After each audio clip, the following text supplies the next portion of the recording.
ụmụ ibe ekene m ụnụ ndị ndozi ọdịnala Igbo nwanne ụnụ nwoke nọ nso ekene ụnụ. A sị m na ọ ga-adịrị ụnụ mma n'ụbọchị nke taata na anyị nwabụ ndị ndozi ọdịnala Igbo na-ekene ụnụ. Anyị sị na ọ ga-adịrị ụnụ mma na eke, dịrị ụnụ mma na orie, dịrị ụnụ mma na afọ, dịrị ụnụ mma na nkwọ. Anyị nwabụ ndị ndozi ọdịnala Igbo, ndị agha na-ekwu na ka ha, ndị agha sị ga-abịa, ndị agha sị na a ga-esi n'eluigwe wee bịa. Anyị nwabụ ndị ahụ.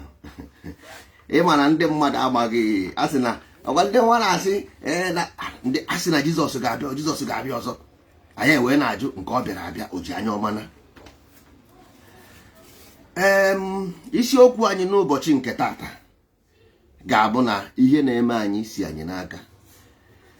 Nke ọzọ wee bụrụkwa na nke ọzọ dịka ibe ya bụrụ na o nwere ndị mba ofesi na-edebere anyị ihe si na ha anaghị anụ Igbo. Ndị ojii ndị mba ọzọ dịka ndị Amerịka na ndị England na ha anaghị anụ Igbo, and obi ga-amasị ha ịnụ ihe anyị na-ekwu. They will like to understand what we are saying. That is why we always sometimes we use English, not because of na ya mara asụ Igbo. Nna ihe anyị na-asụ wee baa uru. But imagon these people, we sympathize with them as well because confusion is everywhere. Confusion everywhere. No black continent, no black planet. No black continent, no black planet. If you like, we can debate it. Anyway, if you have one, tell us. If you have any black continent, let us know. If you have any black planet, let us know. Because Africa, as we know, it is not black continent, neither black planet. Because, why do we say so? Check the history, because history is there. It's all about colonialism, it's all about colonial borders. You see? So number one, as we said, anyị ga-ekene eke, kene orie, kene afọ, kene nkwọ, kene ndị mbụ, kene ndị ọkpụ na ndị ekede. Ụmụ ibe dịka anyị si wee na-ekwu, anyị wetara ama nke si n'igwe bịa. This one is a na-akpọ ya New Testament, New Generation Igbo. Ọ bụ anyị nwa because they have also relay ka a na-agba. They have gave us the relay, and we have it's our turn to push the relay forward. Because as you understand, in the morning, the job is for the sun through the daylight. So in the night, then the job will become for the moonlight. So ndị nna nna anyị ha abịago nye anyị bunye anyị obe ka anyị buruzie obe, mana ọ dọrọ anyị aka na ntị si anyị gee ntị. Mgbe ifufe ga-efe, osisi kpọrọ nkụ ga-ada, mgbe ọnwụnwa ga-abịa, ha ga-amata ndị kwerenụ. Ọ sị na ihe ọ sọrọ ndị mmadụ ya kwuo. They will say, I am Igbo, I am Igbo, I am eze ndị Igbo in Japan, I am eze ndị Igbo in Malaysia, I am eze ndị Igbo in Abuja, I am eze ndị Igbo in the north, in the south, in the east and the west. Mana mgbe ifufe ga-efe, osisi kpọrọ nkụ ga-ada. Nọ mgbe ọnwụnwa ga-abịa ka a ga-amata ndị kwere ihe otu kwuru. Nọ mgbe ọnwụnwa bịa. There is only one way. There is only one way, no other way. You have tried the several ways, it never work, and it can never work.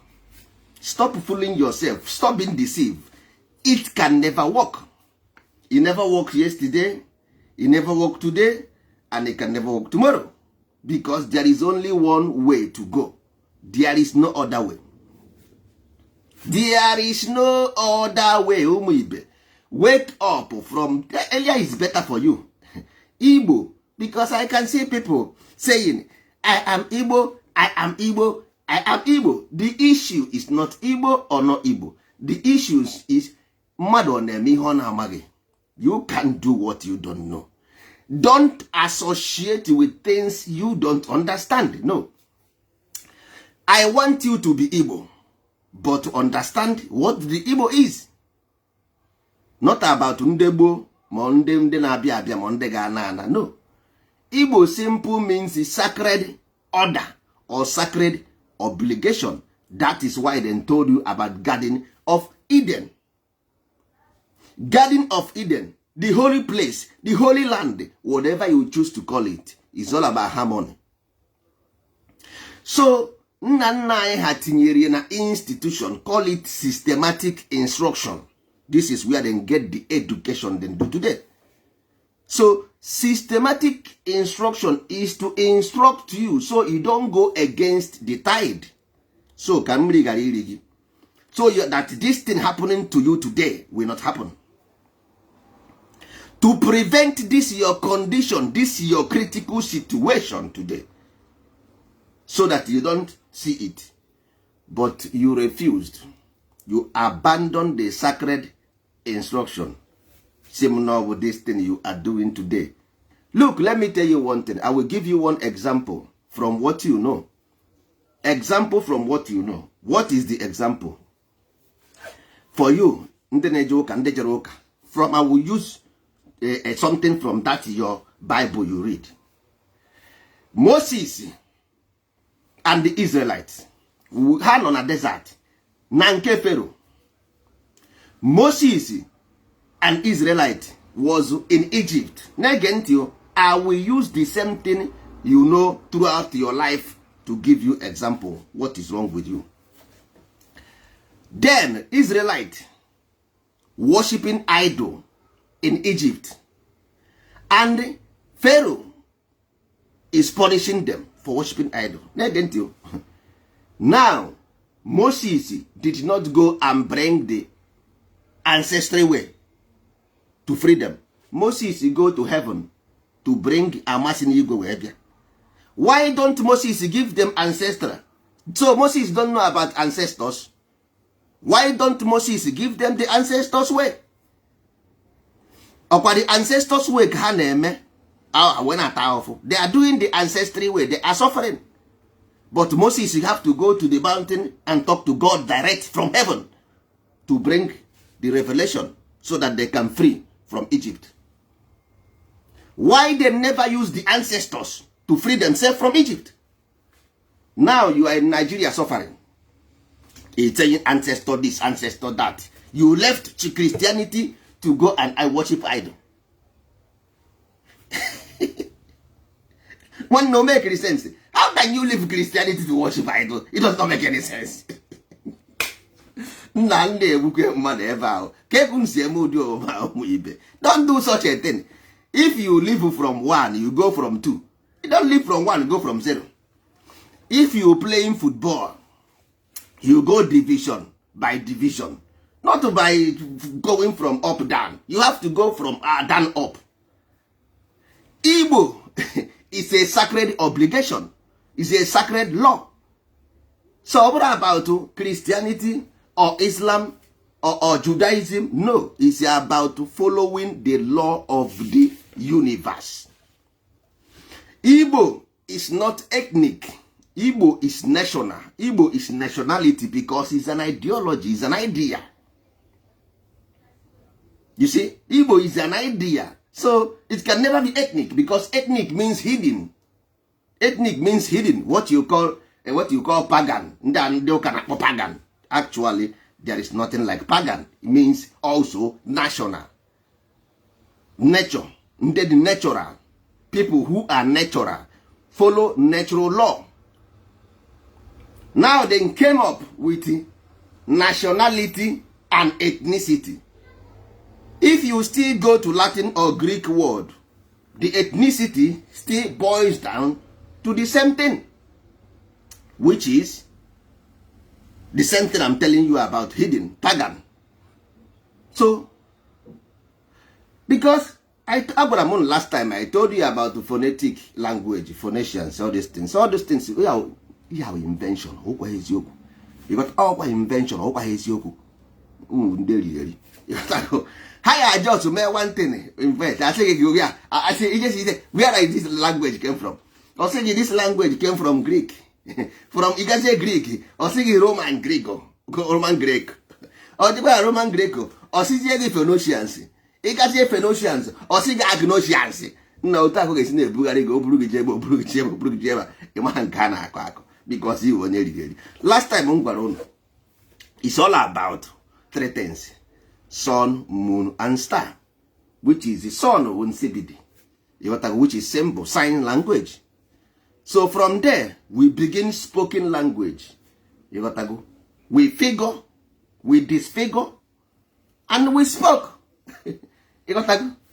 We figure, we disfigure, and we speak. That is why osi oku chuku oku ikupe botoro ni ikuchi ekuchi.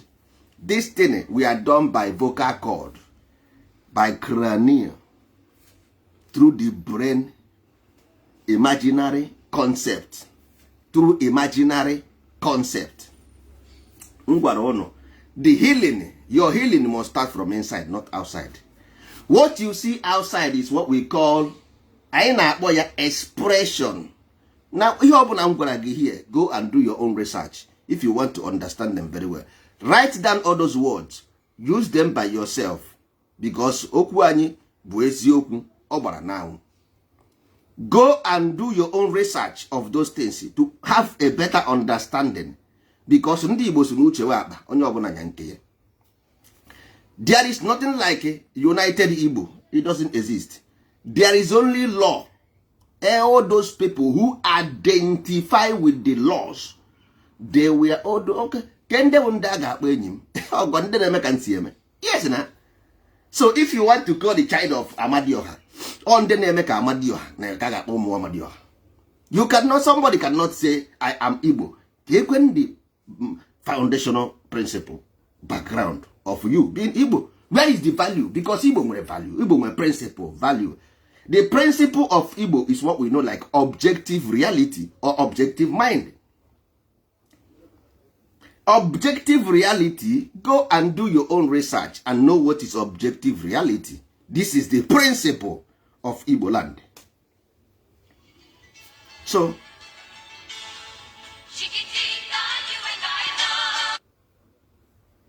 objective reality, this is the principle. Then subjective reality is the value. Now the question is, what is the objective reality? And what is the subjective reality? And you say you are Igbo. You don't know the foundation of the Igbo. You say you are Igbo. You don't know the systematic instruction of Igbo. You say you are Igbo. Then how can you be Igbo if you don't know what makes you an Igbo person? Because Igbo is of three things, which is character, behavior, and personality. Then these three things create your attitude. So, now, who are you? You don't know who are you. You don't know who you are. You don't know who you are. That is your problem. You say Nigeria is your problem. Westerners are your problem. This one is your problem. My friend, let me tell you something. Everything on this earth is commodity. Human being is a commodity because it's an element. Human being is element. It's made up of the same element like mbuku osisi, umano. Human being also is an element. So every element on this earth is the same thing because they are commodity. It's all about exchange. Okay, number one, let me tell you, because everything I tell you here, write it down, do your own research. Then you will find out where Africans are getting problem. Africans with a big problem. Mwabeke natural wealth. Wealth means mineral resources. They are doing research to understand the mineral, extract the mineral, use it to exchange wealth. Because the value of the money depends on the wealth. Mana ndebe anyị na-achụ ego, which is pride, which is riches, not knowing that now for you to have the value of the riches, you must have wealth. This is simple. In economics, also said in economics. This is nobody is fooling anybody, nobody is deceiving anybody. The problem is that we refuse to learn. That is the case. And the consequence of that is what we are suffering today. Go to everywhere in the world, go to Chinese. The value of Chinese is wealth. Then produce, then export. That is GDP, gross profit. Then gain from the exportation of what they produce. Now, if you go to US know that every American is a commodity. So they produce, because you must protect your goods. That is why if you are a scientist in Nigeria and you are a scientist, let me see if something happened to you anywhere, if Nigeria will not go and look for you. Just try it. If you are a scientist and you are a Nigerian and something happened to you anywhere in the world, Nigeria will go and look for you. Americans know that every American is a commodity. They pay tax. Every American is a taxpayer. So anywhere something happened to American person, they will go there and look for them. Just like every European is a commodity because they pay tax. Nigerians, do you know what is tax? In my hobby, no. So why do you want Nigerian government to come after and look for you where you have problem? How? You see, now you have Igbo meeting in Germany, you have Igbo meeting in Spain, you have Igbo meeting in Australia, in America, everywhere in the world you have Igbo meeting. As John Najuzege, this Igbo meeting now, what is the value of it? What is the meaning? If Igbo person have problem, he says Nigeria will take care of it. What then Igbo meeting? Why do you have it? You see, and I got something until you understand these things. Here, you are not going anywhere. Africa, country you run in Africa, we are created. This country we are created. If they ask you to create country, you can't. It's not I say we try. You cannot create a country. You can't. You might create a country. You want Oyibo to create it for you. Oyibo came from the west to Africa. There are human beings there. Then came, then create country. Now you say you are fed up with what Oyibo created, but you cannot create new one. You are still calling the same Oyibo to come and create new one for you.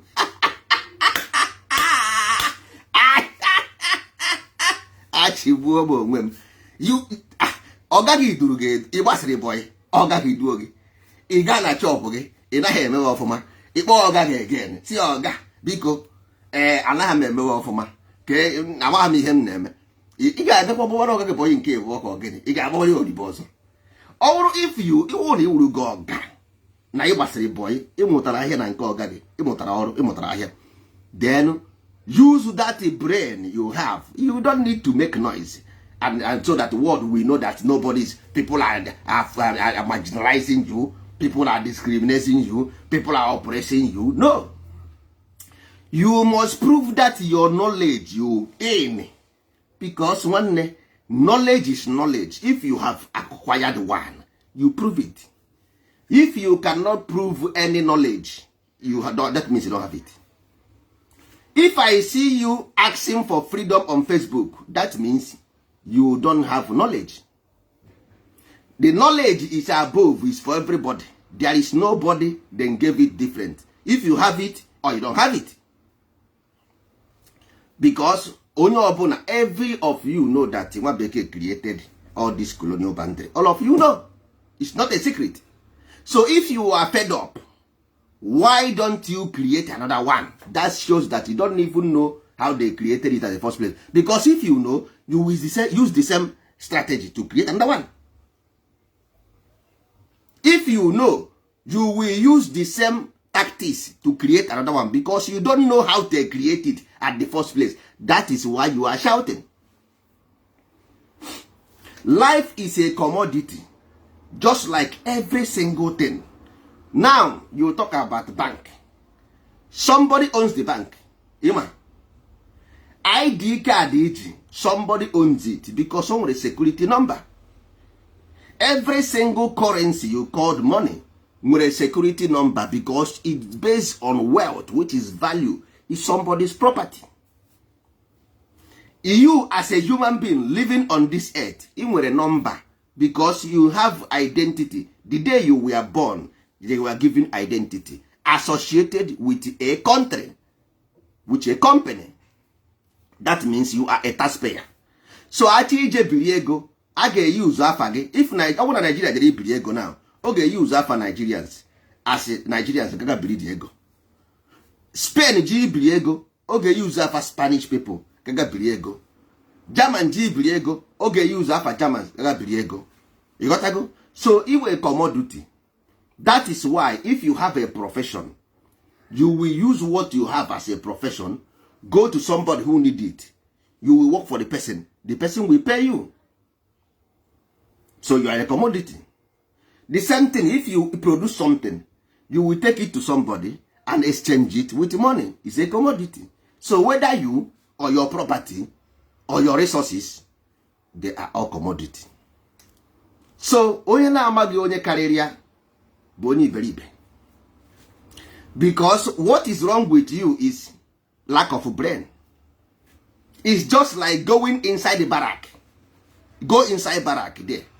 Na-asị onye amị ji egbe, nwere ihe ị ga-eme, you are stupid and you are mad. Ijighị egbe, ijighị mma, nwere ihe iji. Ewekwa onye amị sef, ịmakwughị ametakịtụkụ manova. Ịghọtago. Now, ndị amị megide agba ndị amị ahụ gbagbuo gị, nobody will ask. Because nobody know where you are. Nobody will ask. Everybody on this planet Earth, whether British, whether America, onye ọbụla bịara ịzụ ahịa. Everybody came into market, just like you go Alaba every day. And just like as you go Alaba every day by day. Just like as you go main market. Just like as you go Mbuka, Obosi. The only thing wrong with you is one thing. You have a desire. You have a desire, and this desire is evil desire. You have an evil desire. Ndị Igbo nwere ndị Igbo na-akpọ ịtụ mmanya. Ịtụ mmanya bụ ịtụ mmanya, that is to iwepụ ihe dị gị n'anya. Asị gị hie ise n'anya. Ịtụ mmanya wụ something na-ama n'anya, which is desire. Ngị wee the desire na-akpọ evil desire. Where the desire, remove the evil inside, a na-akpọ evil desire. Ịtụ mmanya, ngị tụọ ya atụọ. Ịghọtago? Ndị mmadụ eburu ha ọtọ egote na bekee, n'ala bekee, na-awụ n'ala, na-awụ na mmiri.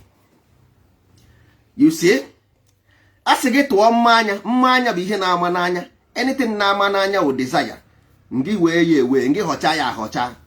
Ịtụọ beans, ịghọta ịhọcha rice ahọcha, ngị tụọ ya atụọ. Wee it. Mba, ihe mere bụ ịmaburu tibe oru echi isi na mmadụ egbuo gị. Let me tell you one thing.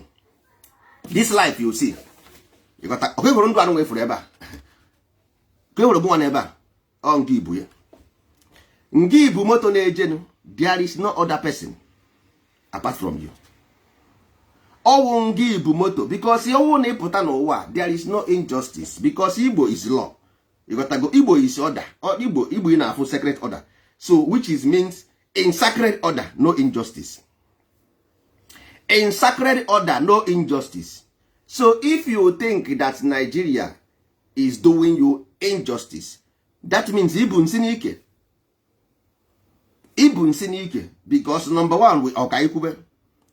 Mgbe ndị Britiko kere Nigeria, ga go history of those people occupying the power.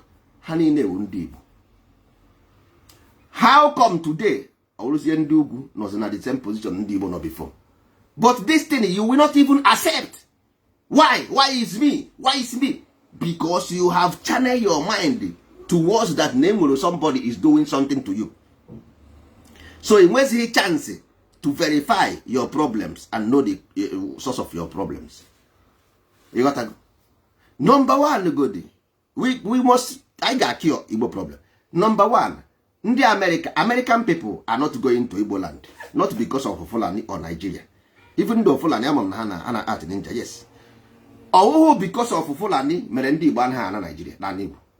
All because of they are afraid of their kindred, afraid of their family people. Not because of the Nigerian. No. Igbo people in Abuja, they have stayed in Abuja for many years, 20, 30 years. They cannot go to Igbo land. They are afraid. You got to go. So we must cure the problem of inside, the problem of Igbo first. Ndị Anambra, like I am 5 states. We have only 5 states. These 5 states we have in Igbo land. Ndị Hausa nwere 17 or so states. Yoruba have many states in Yoruba land. Igbo 5 states. Gwagodi one single thing we've done in Nigeria. These 5 governors came together. Okay, the time we have problem in Igbo land. They say they want to bring security. Only 5 people. Security is something that will protect every Igbo person. Those 5 states did not come to do any security. These 5 states cannot produce security for the only 5 states. And you are telling me that this is country. This is nation. This is a state. Eh? Only 5. Mburi ise. Ndi ugwu di 17. And they speak. In the only 5, mburi aki ise, you cannot do anything. You see, if I'm telling you something, now the same thing. You want freedom. Inside that freedom, more than 200 groups. More than 200. So now, do you think that now all those people fighting you will let you? You think so?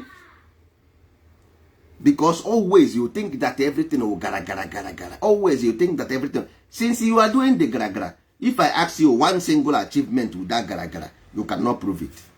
That's why if ndaburu na load motor, if the man go and say, Ojelegba, nothing will happen. Ojelegba. Why Ojelegba? Why? If you stay there, the motor stay there, you put card, Ojelegba name. Only open up for the card, Ojelegba, he will go inside. Why must you start shouting, Ojelegba? Why must you destroy your voice because you shouting Ojelegba? But if you put one card, big card there, only open through this motor, Ojelegba. You see? So now, the same thing applicable. All now, Nigeria like here. Everybody that you must contact.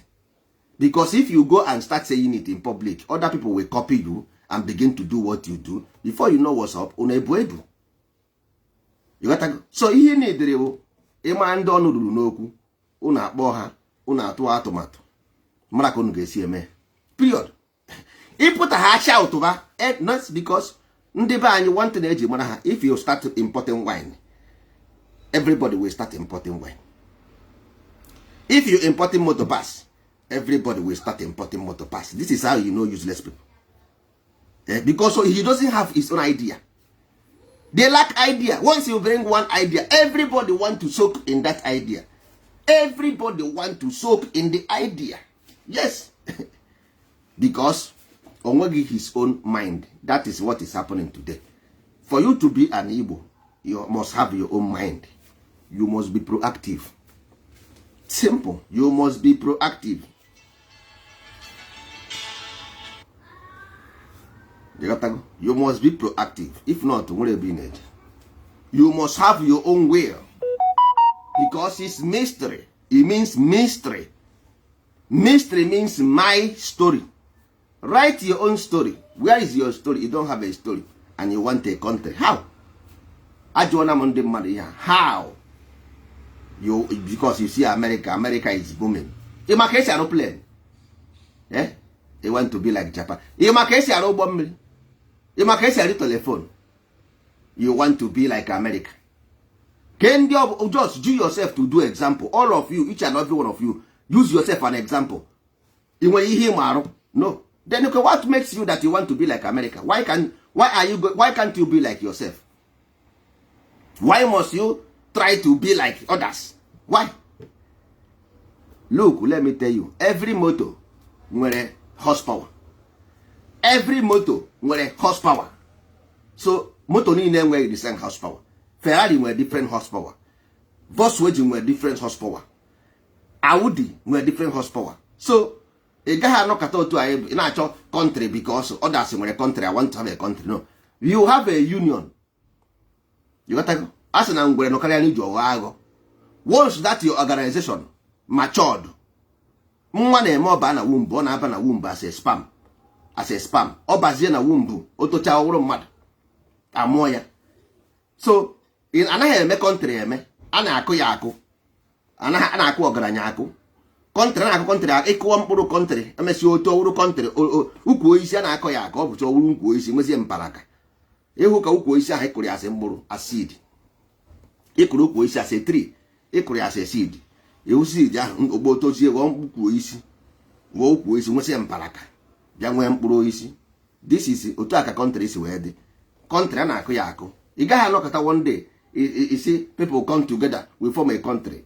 Ya nwere ihe ọ bụ, nobody will listen to that. Iwe Southern Sudan ahụhụ country, ihe ahụ just then share the oil in a beer, then share the oil, ha share mmanụ dị na beer within themselves buy a country.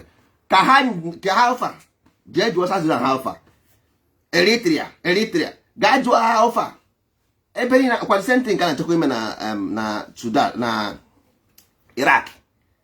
Enwekwa Saudi nke ndị Kurdish enyekwa Kurdish nke ha eke mmanụ na-eri ego echikwa na complain. So all that thing ka iji eme argument nwekwere ọkwa. So simple thing, anyị wawo ndị Igbo, the New Testament of Igbo, the new generation of Igbo. You are free to come, and you are coming here, you coming on your own. Number one, Igbo asa akpa okwu gị n'iro. This is a holy order. Ihe anụnwa anyị na-eme holy order. You don't come here with any corrupt element. My ancestors were my ancestors gasakpa ya n'iro. Your also ancestors way n'iro. Here no. You are free to do what you want to do in your own place, in your own way. But ọ bụrụ na nke anụnwa anyị na-ekwu okwu ya, no, this one is a purity, is a light movement, purified movement. Anyị na-ala ala nsọ, anyị na-ala ala eze. If you want to follow the holy order, you come. Computer, Moses get the holy land, remove the cloth. Elisha get to mountain, remove the cloth. Elijah get to mountain, remove the cloth. Christ want to go to heaven, baptized. Before you come here, every that corrupt information ipu n'isiga gasaya, reject from A to Z. Reject them. Don't bring them here. You can only bring them when you want to ask question, to summarize. If not, if you can have them in your mind as belief, don't come. We have only three things: sun, moon, and the star. Anyanwụ nke na-anaghị anwụ anwụ, nyanwa bụ our tradition, nyanwa bụ our ancestors. Anyanwụ bụ our ancestors, which defines our character. Our character is the sun character. Ọ sị gị na anyanwụ enwere ihe obu, onye enwere ihe obu enwere ihe ọ na-akwafu. Anyanwụ enwere ihe obu, onye enwere ihe obu enweghị ihe ọ na-akwafu. That is our character. Skeleton in our cupboard, no skeleton. That is our tradition. If you understand the information in the moon or in the sun, then ị mara go ihe m na-akọ. Ọkwa na ịmaghị, anyị ga-teach gị. We will teach you when the time comes. Sun nwere information a na-akpọ sun ray. That is what you have in tradition n'ime ya. Iburukwa osisi na-akpagharị, ancestors way. The same thing mere Israelite in Egypt ga-eme gị. The same thing that if you carry those things, ancestors way, the same thing mere Israelites 140 years to get to a destination of 5 days. The same thing will happen to you. Lekwa anya, let me bang nwanne ka ndọga aka na ntị. One thing, who God and man, who is more powerful? Now today, people are evil. How do you prove that your ancestors is good man? Prove it for me. How do you know that your ancestors are good men? You can prove it. Then what are you talking about? There is only one God. Amadioha is only one creator. There is no other. Ndị ọcha na-akpọ ya God. Ndị Islam na-akpọ ya Allah. Ndị Jewish na-akpọ ya Elohim. Anyị nwa na-akpọ ya Amadioha. That is only. There is no other one. So ihe ọ bụla ị na-emezikwa ị na-emere onwe gị, because ị ga-abụgharịsi osisi ahụ apịrị apị, ọ ga-eme gị sef, ị gaghị amazikwa ihe ị na-eme, because you don't know where you are going. You're gonna play na-enwe compass, ebe ka ọ na-eje. nwa bekee dị busy every day discovering. Ke ihe anyị na-eme? Unu na-ete m ure, unu na-ete mmadụ ure, unu na-etezina mmadụ ure. Aja, ịchụ aja bụ ibute ngwa ahịa gị, because aja bụ ngwa ahịa. Aja bụ ngwa ahịa. A na-achụ aja ka ikpe na-ama ndị mmụọ. Ibutere ngwa ahịa gị n'ime ahịa, that's why ji wee jee n'ebe ahịa ọma ahịa ebe anụ ụzọ gbara ya nọ wee desa dị aja. Ibutere ngwa ahịa gị to sell to the public. Aja ahụ ibutere to promote your goods. Ọ ihe bịara, because ị mara na I'm just revealing meat for you. Meat out of ndị nkịtị. You got to go, because meat out of the higher knowledge. Meat out of ndị nkịtị, nwere ihe ndị nkịtị ji meat. You got to meat. Anaghị akụziri ndị nkịtị sị na onye atụrụ inu kọwara ya ego ji nne na n'iyi. Aja is goods. Ihe produce ka ibu wee bịa ahịa. Nwanne, ọ bụ ihe ahụ ị ga-ere n'ime ahịa. Ọ bụ datin ka i buru bịa ahịa ị ga-ere. Datin ka ị ga-ere. You see, after you have all the money you have, you come to Europe, in a guy in the street, nobody knows you, nobody care about you, nobody even want to know you. But if you come to Africa, you need 100 escort aga, or they can be important. Come here, nobody knows you. Messi neri, go Messi. Ego a na-akwụ Messi every month. Etokọ ego niile ndị a na-eme na Nigeria oru here. Ma Messi na-agba club here. Ọ na-aga na club. Na-aṅụ nkwụ na klọb. Ịghọtago? So ihe ji ndebe anyị wụ iberibe. Eji ịchasị ọsị ya nwanne ọ na-eme na ọsị na ọ na-eme. Gịnị na-eme? Knowledge and paper, which one is better? Onye ọbụla mere dati nweta knowledge bịa for me, anyị akụọ n'aka. Ịghọtago? Anyị akụọ n'aka. Maka ọrụ kwadị nke isi na ịgba akwụkwọ bred isi ọ na-eme nwanne ọ naghị eme, hapụ ihe a. Nchọ echi m were egbe nnọchi ụzọ iti isi nnara gị ego gị, nnasịa gị ego gị mbụrụ ọgaranya. Nchọ njem nwoke esi apị yahoo apịa mpịta ego. Nchọ eburu m akpa ahịa ntụwa njebu akpa ahịa ọcha jee zụọ ọgwụ, zụta akpa ahịa, zụta ego. Ịghọtago? Njọ nche kpụọ mkpụrụ mmiri, arụba m mkpụrụ mmiri, nrụta ego. So understand this thing. Ị nwere aka nri nwa aka ekpe.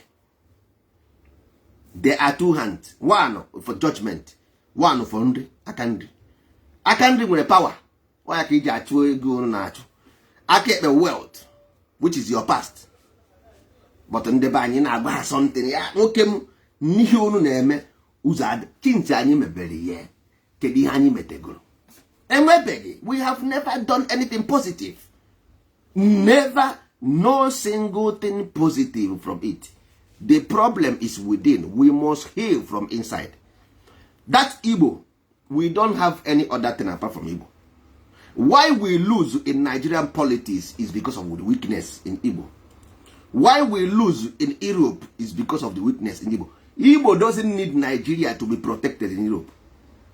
Igbo doesn't need Nigeria to be protected in America. No. The organization, if it is solid, or not solid, we can be protected.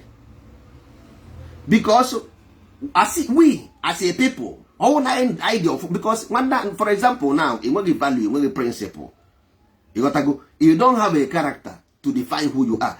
If own nwabeke bia, nwabeke juo nwabeke ke onye ebe Igbo si onye Spain, automatically nwabeke ma back historical background of Spain. Ọ mago ihe onye a nwere ike ime na ihe o nwere ike ime. Nna nna anyị dosara ya ụdị ha. Ịghọtago? Nya ya amụ igwe. Ịghọtago? Nya ya ntọala. So once ị kwuru na ị bụ onye Igbo, ọwụ na ọwụ ị na-eme ka anyị si ekwu. Once ị kwuru na ị bụ onye Igbo, nwa bekee amarago your historical background, mara ihe ị ga-eme na ihe ị na-agaghị eme. But today now, nwa bekee cannot define you anymore. Because isi na iwe onye Islam, isi na iwe onye Judaism, or isi na iwe onye Christian, ibosi onye ntọala, ibosi ọdịnala. So nwa bekee cannot define you anymore. So ka ezi ihe define gị now, nothing defines you again. That your character lost, behavior lost, attitude zero.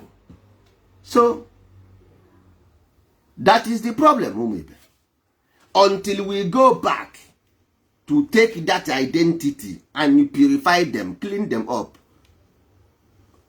Man, all the so sad, ụmụ ibe, all the so sad. Nigeria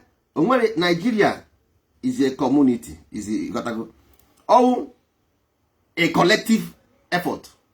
Enwere Yoruba, nwe Hausa, nwe Edo, onye ọbụla ga-aza afa nna ya. Onye ọbụla ga-aza afa nna ya. So ọngụnwa ga-eji aka gị defend ya onwe gị. In anywhere you go, if you go to Australia, ihe ga-defend anyị ọdịnala. Ọdị ya n'ala, ịghọtago. Let thy will be done on earth. Ọwụ na if we, because we ndị ndozi ọdịnala classify Igbo and clarify that in the n'ime ọdịnala Igbo. Simple as that. Only thing dị n'ime ọdịnala Igbo will gain the principle, the value, the law and order of universe. Of universe and ihe anyị nwa na-eso. This universal principle we are following. This universal value we are following. This universal law we are following, and this universal order we follow. So Americans, they know these three principle, four principle. They know it because they build plane, they build motor. These things move by law. Plane don't go contrary to the law or crash. Yeah? So if they do the law, they know what it is. That's why they build the plane. So now, if we tell them that me as an Igbo person, the value system of the earth I follow, the principle of the earth I follow, the law of the earth and or natural law I follow, then the natural order, the sacred order I follow. There is no need for me to talk about my character, my personality, or my behavior, because they already know. They know. Rule of law, I follow rule of law of the universe. That is what we follow. Mpụta na street now, onye ọcha jụọ m my religion, asị m ya ọdịnala Igbo, ọsị m ke ihe ọ bụ, nsị ya no rule of engagement, universal rule of engagement, which is the principle of law and law of cause and effect. Ọ marago na m agaghị ada iwu, he knows it. Ọ marago, this man, if I said it, ọ marago na m agaghị ada iwu, because ọ ma na this guy knows the law of principle of law of cause and effect. So ọ marago na automatically enweghị m ike ije crime, anything crime I cannot go because I know the consequence. You got that? So Osimo, what is your background? Nsia my background, natural law. Oh my God, natural law is natural principle, which is Amadio. Natural law, natural principle. He knows that now. Once I say it, no yeah, my tradition, Ntoala will natural law. I cannot violate it. Because if we're Ntoala, ọ naghị asụ Igbo, ọ naghị asụ Igbo. Ọ ga-asị what it is. Isi ya na Ntoala bụ natural law. Nwa bekee ma ihe ọ bụ, nwa bekee knows it. Ọ bụrụ ndị Nigeria politicians. Na nwa bekee ma ihe ọ bụ, ọ bụrụ ndị Nigerian politicians. No. Nwa bekee know what is natural law. If you don't know, go to Google and say natural law. Chọba ya. That is what ndị Igbo call Ntoala. You got that? Onya wo Ntoala Igbo. Natural law. We don't go against natural law. We don't go against tide. I agree, beribe. We don't go against tide. We not, since in the Africa is going against the tide. What is happening? No. No light. No industry. No education. Nothing. No child education. No adult education. No health. Nothing. Oh, nothing. You want to do on your own. Una Creator created trees, oceans, human, everything. It's normal that you want to do on your own. Not your ancestors, you don't know. You see what God created every day. What Amadio has created. You see it. Seas, ocean, trees, human. You leave it and go and say ancestors. You don't know. Who is ancestors? Who is it? Who? Ancestors means you. Your footstep. You are the ancestor. You ancestor of your past.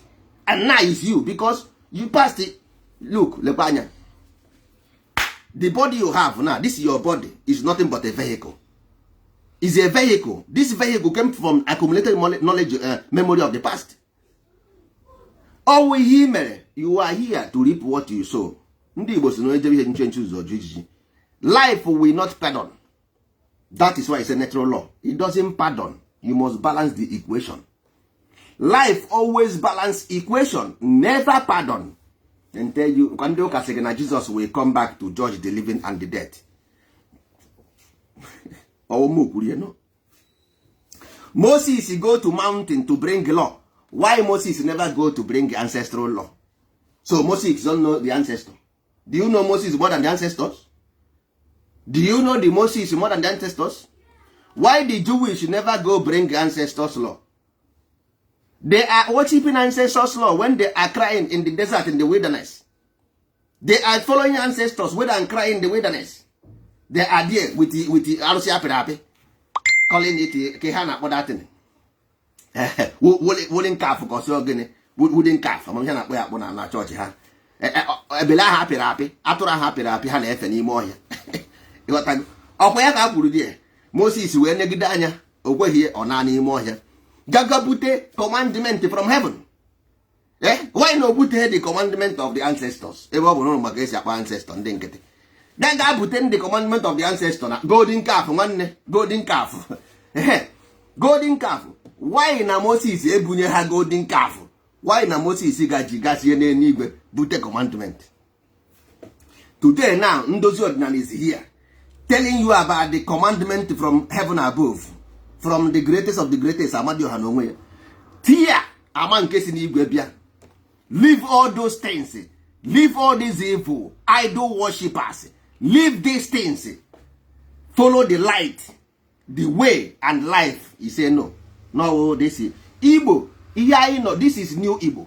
This one is new Igbo, New Testament, the generation of New Testament. This is New Testament, the updated version of Igbo. The law, the sacred order. If you want Igbo land to thrive again and become a holy land, this is the only way. This is the only way. You are bound to be destroyed into pieces. You are going extinct.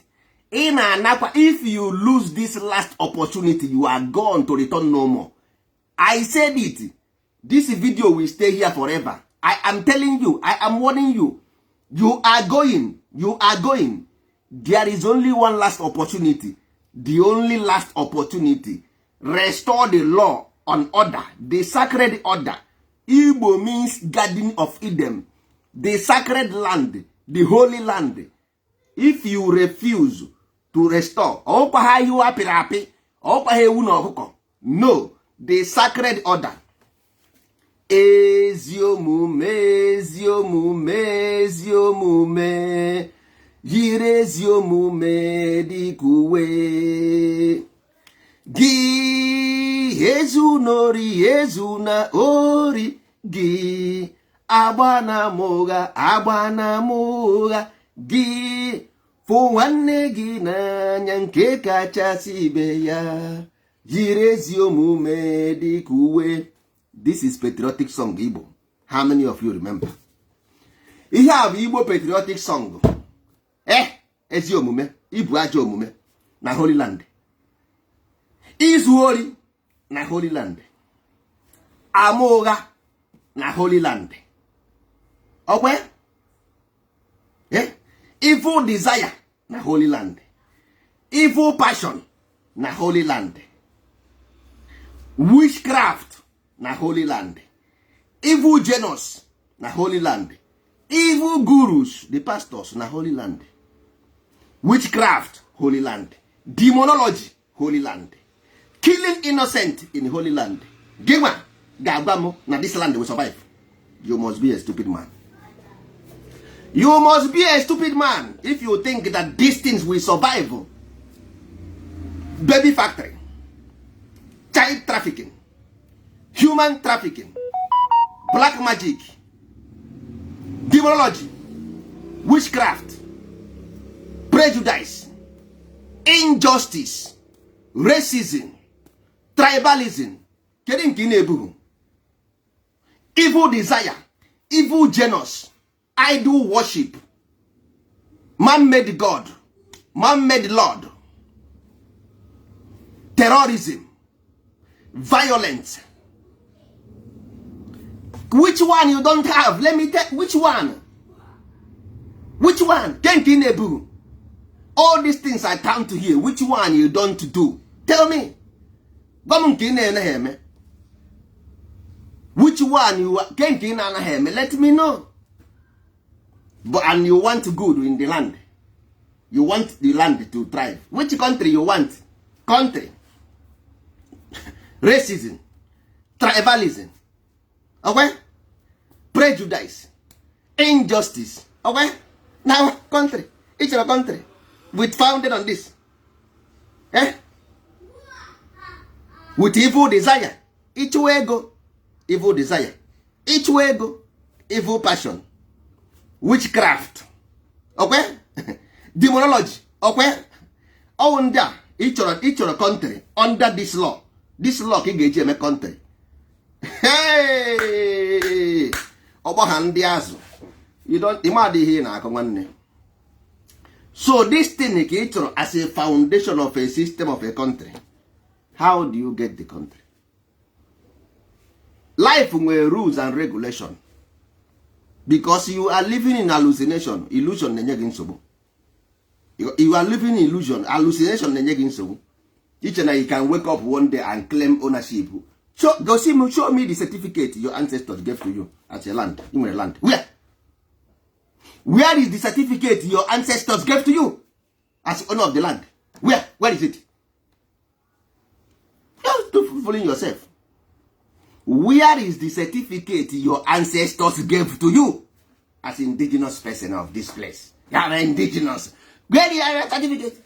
Somebody can come to Serengeti to buy land in Imo State or Anambra State and change his name to Emeka.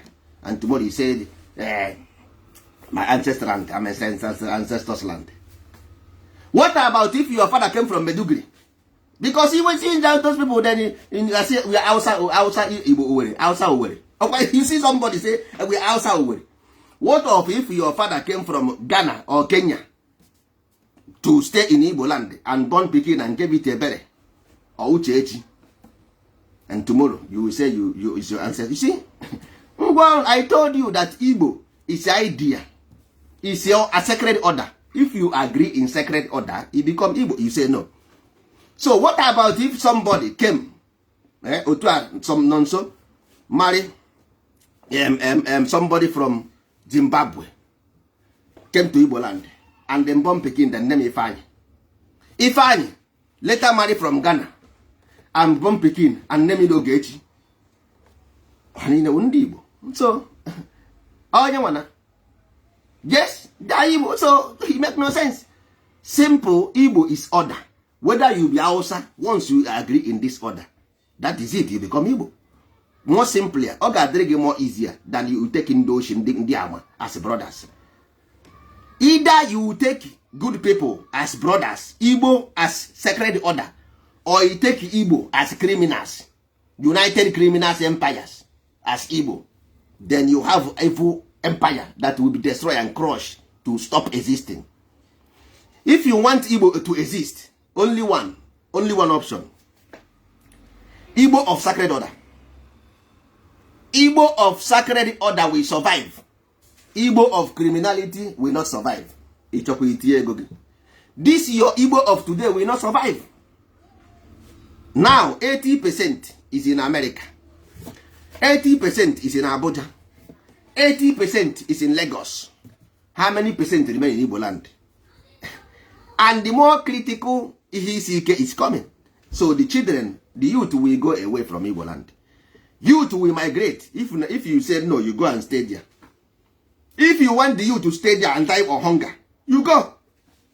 Leave the America, go there and stay. Leave the England, you want them to stay there, bah? Go there and stay. Change the paper. Give them your paper to go to England. You give them their paper to go to America. You go to Igbo land and stay. If you say it's good. If you wish the Igbo of today better, go there and stay. You cannot be in America talking nonsense every day. In England talking nonsense. Go to Igbo land and stay. Try it. if you love their situation, try it, go there and stay. gaa biri ebe ahụ ka ị mara ihe a na-akọ. Go there and stay and see the sufferings and see the problems, and just 1 week, if you stay there 1 week, your man isiri ike, ị ga-agba ọsọ abịa. Change this thing. Unu agaghị anọ ebe a na-enye ha false hope. You cannot stay in Europe and give them false hope. No. The only hope for these children is that their way of life. That their way of life. Every land nwere padlock. Padlock means religion. And every religion nwere pastor or priest. Digi key eji agbape. Key eji agbape. You have to decode the key eji agbape the padlock. Christ, Christian, Europe. Allah, Middle East. Ndị ugwu Hausa butere Allah, lay their condition. Lay their condition, ha butere Allah. Everyday ka ha na-egbu onwe ha. Ndị a butere Christianity, lay their condition. Ndị Europe ha na-eme the Christianity, ha na-aṅụrị ọṅụ. They are happy doing it.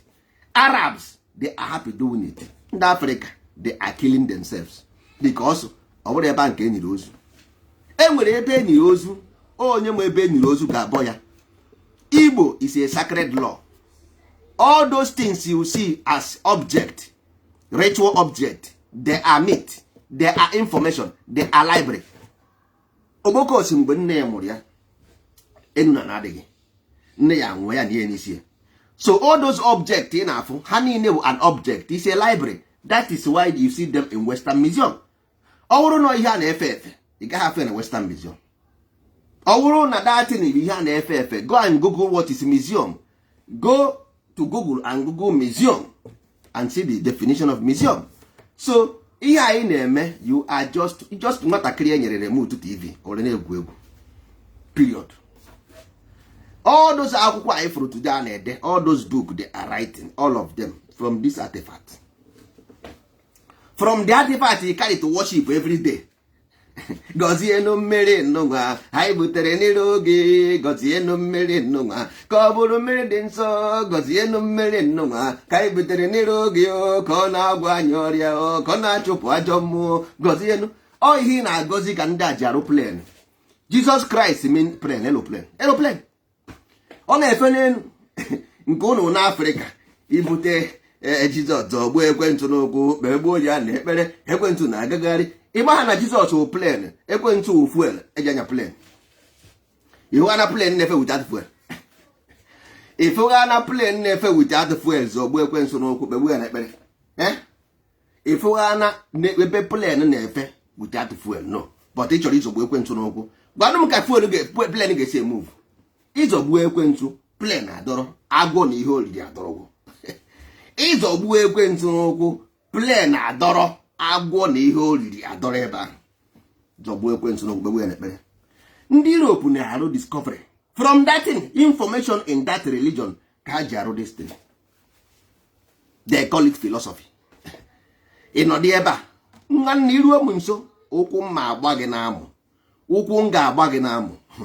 Ana m afụ your problem will multiply 100 million times. Tinye ego gị, tinyekwa ego, because I've been here saying it. Okay, na afụ ya. Agwara m unu with time you will see get worst. All the worst.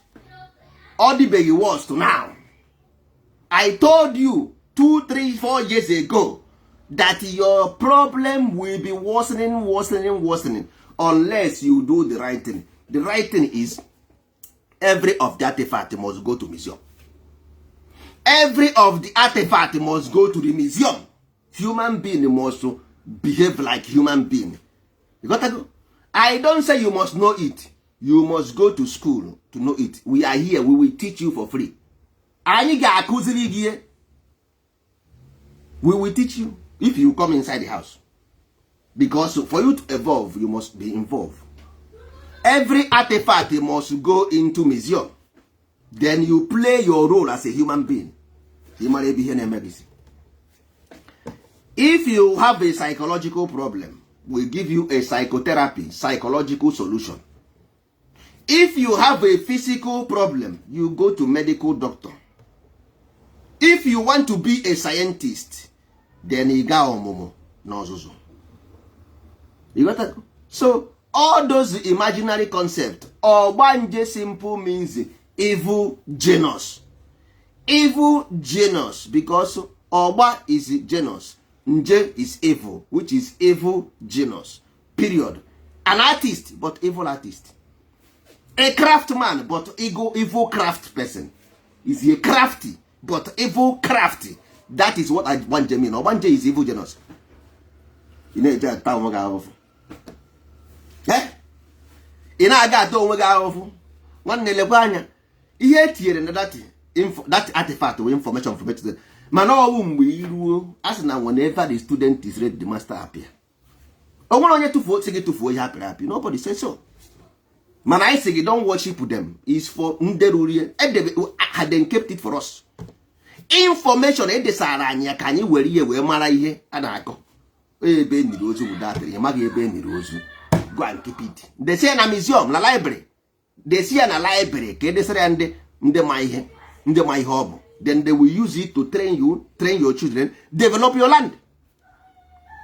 I were ọgwụ na-eyi ndị mmadụ egwu. A sị na mmiri dọrọ n'eju dọrọ nwa nkịta. Onye ji mmadụ n'ala ji onwe ya. Ọ bụrụ na inye chance, if you give way, we will bring all those knowledgeable people in the West. We will bring them into Igbo land. Then develop the land. Your children will have work, have school, have good road. But he will all go na threaten ha, they will not come. Ọ bụ onye ọbụla kara obi ka isi wee ka obi. O nwere ndị akaghị obi. E nwere ndị na-akaghị obi. Ịghọtago? O nwere ndị na-akaghị obi. Ọ bụrụ na anyị kara obi, o nwere ndị akaghị obi. Ịghọtago? So, if you doing these things in na Facebook, all this witchcraft and this magic, they will not come. I am telling you, you will die there, hungry will kill you. After everything, all the whole young people will die, will go. Old men will die, and the land will die. The foreigners will come and take it.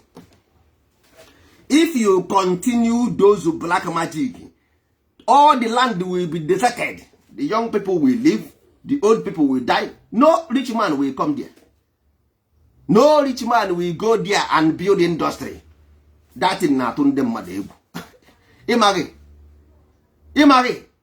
So somebody live in America in the environment of holiness, or England, you see, I gather that in that dirty environment, Gabri or Gahabia, he will prefer to die in the West and be buried in the West. At least he is happy. Where security, where everything. So why must him come to Nigeria and waste his life? Why? If they don't have any reason to come to Nigeria, they will not come. If there is no good reason to come to Nigeria, if you want to see what I'm saying, that is why, see them, that is why they are supporting the movement of Biafra. Because they want to help. But your brain is not working properly. They wanted to help, but your brain is not working. That is why they spend their last inning sponsoring that Biafra movement. Because they want to help. But the only solution is, let us give purity a chance. Sanitize this land so that we can attract them. If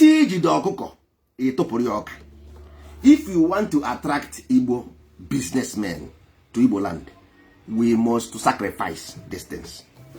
We must sacrifice these things. Sacrifice this ihojo, sacrifice them away. Throw away ihojo, then bring this sacred order. We will attract Igbo millionaires, Westerners, Igbo scientists, Igbo gurus. We will attract into Igbo land. But if this criminality, armed robbery, kidnapping, evil genosis, ritualist, witchcraft, black magic, they will not come. You will die of hunger, I'm telling you. Yes, you can do it. So what the consequence of doing it? Because you are going to die of hunger. It's up to you. If you like, you continue like this. No Igbo man will come there and invest. I'm telling you. None.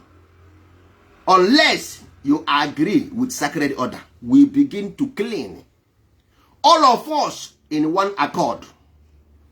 Igbo, Ama Igbo, the sacred order, we begin. All of us mobilize ourselves across Igbo land in one word. You are on your own. You will be on your own. but don't violate these laws. Don't violate them. You will be on. You don't come to nonsense and say nonsense. Don't hear me. My own, I will focus on my business. You will focus on your business. Oh, Namonage want to do business together. We reach agreement on business agreement. But this sacred order, we will not violate it. I tell you, in 10 years' time, we will build that land to Japan. Oh, onye asieba akuru neje, onye asieba akuru neje. Mba, nwanne, echi inwe country, ya na akụ ya akụ. Osisi, ị na-akụ ofu mkpụrụ osisi. One seed, obuo, buru 3, nwee mpalaka, 1 million branches. Ofu mkpụrụ osisi kụrụ, 1 million branches, with the fruit inside. That is how country manifests. You cannot just create country. It doesn't work. It doesn't work. What you see in Africa, colonial boundary, is office. It's a company, or a country. Your country is company. That is why you are crying every day, because you don't know how to create a country. If not, we have been created. Since 60 years, we are crying, talking nonsense. Oh, when I plant the seed of country, by now we have a country. Oh, when I plant the seed of a country in 1970, today we have a country of our own. Now we are busy fighting. You don't get the country out of fight. You can never fight your way into a cow.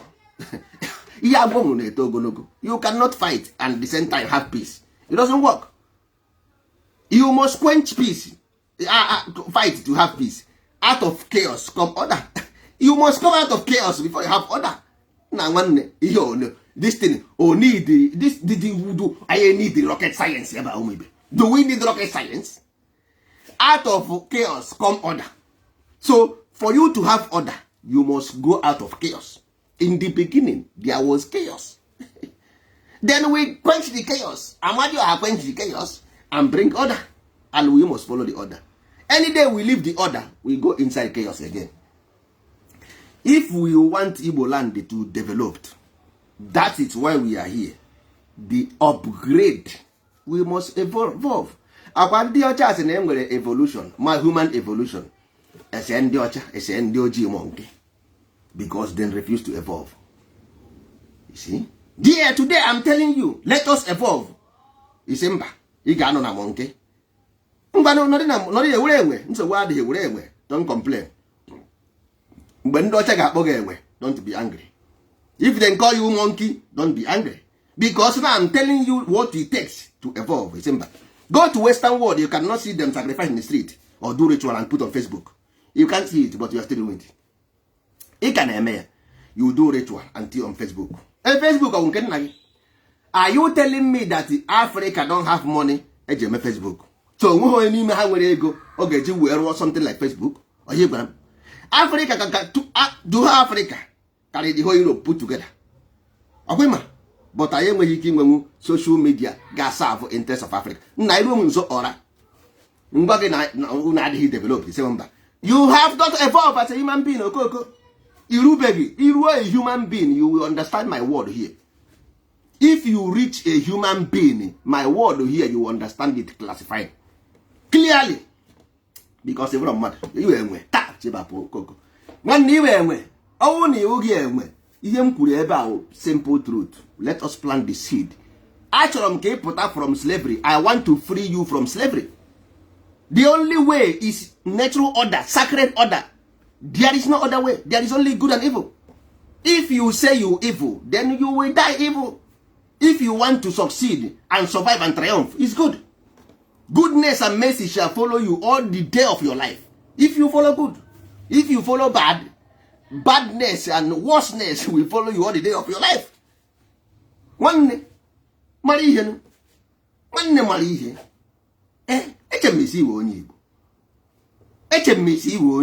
the sacred order, the children of the Most High. How come your condition is critical? Ndị na-achị atụrụ na ndị na-achị efi na-achị gị. Check any hand, you know, CNN is carrying us. CNN is even us. Hey, look at you. Here are the phone. Look at it. Oh, you say Jamato, oh, you say Jacono. There will be us witness. We say it. Oh, you say Jamato, Kaiba, say Jacono. Nobody is holding us. I am not slave. We are ndị ọga. Igbo bụ ọga. A sị na ọgaranya onye ọbụla na-aganya nke ya. Ndị Igbo bụ ọgaranya onye ọbụla na-aganụ nya nke ya, sị uche we akpa onye ọbụla nya nke ya. So I am not slave to anybody. Ghọta ihe a na-akọ. Come out from slavery and enter the ship. Come out from the waterway and enter the ship. He said no. You want to be a slave. After you say we are slave. You are slave, not we.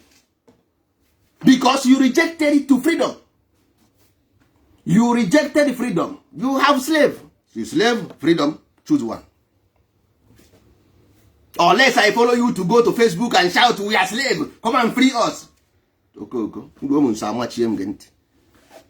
You make a choice yourself. The choice is yours. Freedom or slavery. I'm Igbo or I'm Afara. Make a choice. Choose one. In a Jamu Igbo, the Garden of Eden, follow the sacred order. Each or every the other side, follow the tendency of an impulse. Magnetic pole. Asegina, River Niger and River Benue divided in Lokoja. Amu Igbo na Ama Afara. Choose one.